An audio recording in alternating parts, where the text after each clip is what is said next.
बाबू अच्छा से पढ़ाई करिए, नहीं तो वो दिन अब दूर नहीं जहां आपके अपने परिवार के लोग कहेंगे अपना पेट तो कुत्ता भी पाल लेता है। उस दिन बात करना जिस दिन तुम परिवार को पाल सको। जी जान लगा देना है, पढ़ने में मन न लगे तो एक दिन याद करना है कि माँ बाप हमको उंगलियां पकड़ के स्कूल ले गए थे। कर चुकाना है कि पिता का वही कांपते हुए हाथ को पकड़ के लाना है, अपनी ऑफिस पे अपने अधिकारी के कुर्सी पे बैठा है। और पढ़ते वक्त या पढ़ाई करते वक्त एग्जाम के अंदर किसी चीज से डरना नहीं है, बस नो फियर, बी फियरलेस। आओ जरा। और फियर कहां से आता है पता है ना तुमको? लैक ऑफ नॉलेज से फियर आता है। When you attain knowledge, when you acquire knowledge, fear dissipate होता जाता है, होता जाता है। Be knowledgeable. जब तक आपने सामने लिख नहीं रखा होगा कि भाई पहले दिन में ये चैप्टर है, दूसरे दिन में ये चैप्टर है, अगर ये चैप्टर इस दिन पे नहीं करें तो आगे कहीं पे भी मेरे पास टाइम नहीं करने का, बोर्ड आ जाएंगे।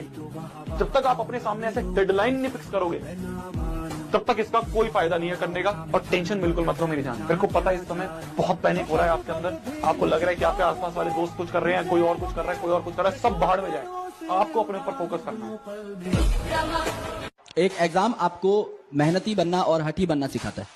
अगर इस एग्जामिनेशन की जर्नी में in this preparation of 1 year 2 year 3 year जितने भी साल आपने दे दिए, अगर आप ड्रॉपर भी हो आपने 2 साल दे दिए, लेकिन अगर आप उन 2 साल लगातार 365 दिन मेहनत कर गए, अगर आप एक ऐसे इंसान बन गए जो 10 घंटा दिन में काम कर सकता है, then you will create something better for yourself. तो आप अनसक्सेसफुल हो ही नहीं सकते। ये मैं आज लिख के दे सकता हूँ, ये मेरे से बाहर बैठ के लिखवा लेना भाई डायरी पे। क्योंकि अगर आप दिन का 10 घंटा काम करोगे और आप किसी भी फील्ड में काम करोगे, you will be in top 1%। क्योंकि मैं आपको अपने पर्सनल एक्सपीरियंस से बता रहा हूँ, मैं बहुत कम ऐसे लोग हैं जो दिन में 10 घंटा काम कर पा रहे हैं। ये सबके बस की बात नहीं है। So if you are reading 9 hours, 10 hours on a daily basis, congratulate yourself that you are going on the very right track. It might yield you something, it might not yield you something. It may get you landed in a good medical college. It might not, make a way for you to get into a medical college. लेकिन जो भी होगा बहुत अच्छा होगा। लेकिन उससे कभी सिलेक्शन नहीं होता। जो बच्चे तैयारी करने आते हैं उन्हें 3 सलाह क्या दोगे आप? सबसे पहले आपको डिस्ट्रैक्शन से बचना है। दूसरा, टारगेटेड तैयारी करनी है, यानी कि वो पढ़ना है जो एग्जाम्स में आते हैं, वो सब नहीं जो आपका मन करता है।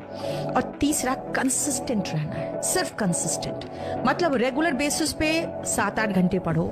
आज नहीं पढ़ पाए कोई बात नहीं, तबीयत खराब है कोई बात नहीं, फिर शुरुआत हो जाओ। यानी कि एक जो होता है कि नहीं अब मन नहीं कर रहा है, अब गम में डूबे हुए हैं, आज डिप्रेशन है, फ्रस्ट्रेशन है, कोई कुछ नहीं देखता, सब आपका सक्सेस देखता है। इसीलिए कंसिस्टेंट तरीके से आप मेहनत करिए और डिस्ट्रैक्शन फ्री होना चाहिए। पता है बेटा, ये जो तुम्हारी जर्नी है ना 1 साल की, जो तुम्हारी नीट का एग्जाम, नीट 2026 की जो तुम्हारी एक जर्नी है, इसमें ना एक चीज तो समझ लो, तुमने जितने भी एफर्ट्स लगाए हैं, जितने भी लॉसेस हैं, सेल्फ डाउट है, जितनी बार तुम रोए हो, ये सब चीजें ना तभी मायने रखती हैं जब तुम एग्जाम क्वालिफाई कर लेते हो, है ना।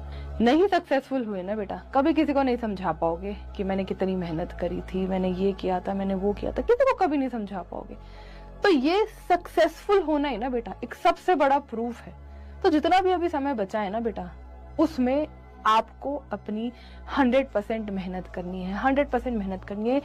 किसी के पास किसी को ये मौका ना मिल जाए बोलने का किससे तो हुआ ही नहीं होगा, इसके तो बस की नहीं है ना। क्योंकि आपके पास बेटा कोई प्रूफ नहीं है इस बात को प्रूफ करने का कि आपने कितनी मेहनत करी थी। एक ही प्रूफ होता है मेहनत का, वो होती है success. You have to be successful, you have to clear your exam, you have to बेटा। मेरी बात याद रखना जो मैं कहने जा रहा हूं। 2 साल का मेहनत 1 ही साल में कर लो, ताकि अगले साल फालतू में यहाँ पे मेरी शकल या किसी की भी शकल देखना ना पड़े। कॉलेज में बढ़िया बढ़िया शकल देखना पड़े, कॉलेज में अच्छे अच्छे दोस्त बनाओ, वहां पे मजे करो, रिलैक्स रहो। कम से कम अगली साल की होली दिवाली सुकून से मनाओ, ताकि दम रिलैक्स रहो। तो इस साल की होली दिवाली, छठ, दुर्गा पूजा, ईद, सबको सेक्रीफाइस कर लो। सोचो कि इस साल कुछ नहीं आ रहा, सब अगले साल आएगा, ठीक है। तो अगले साल आराम से एंजॉय करना, इस साल पढ़ो। अभी भी है ना, अभी भी सीरियस होके अगर आप पढ़ाई शुरू करते हो, so there is so much of time. अभी भी बहुत बहुत बहुत टाइम है, बहुत टाइम है बेटा अभी भी।